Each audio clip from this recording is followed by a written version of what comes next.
யார் முதல்வராக வந்தாலும் வாழ்த்துக்கள்.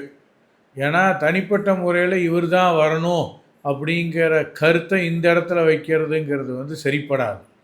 ஆனால் இந்த பகுதி இயற்கை விவசாயம் மற்றும் காடு சார்ந்த பகுதிங்கிறதுனால யார் முதல்வராக வந்தாலும், யார் இந்த தொகுதியோட எம்எல்ஏவாக வந்தாலும் இந்த பகுதியில் இருக்கக்கூடிய நீர்நிலைகளை, பவானி நதியை, காடுகளை, இயற்கையை காப்பாற்றணுங்கிற ஒரே கோரிக்கை தான் எங்களோடது.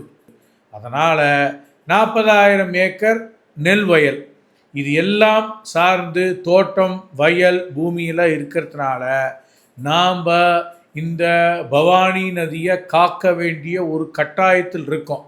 கண்டிப்பாக அதை மாசுபடுத்துவதற்கான எந்த விதமான வழிவகைகள் இருக்கக்கூடாது. ஏற்கனவே இருந்தாலும் அதை தடுத்து நிறுத்தணும். இந்த நதியையும் விவசாயியும் இயற்கையும் காடுகளையும் காப்பாற்றணுங்கிறது தான் எங்களுடைய ஒரே கோரிக்கை.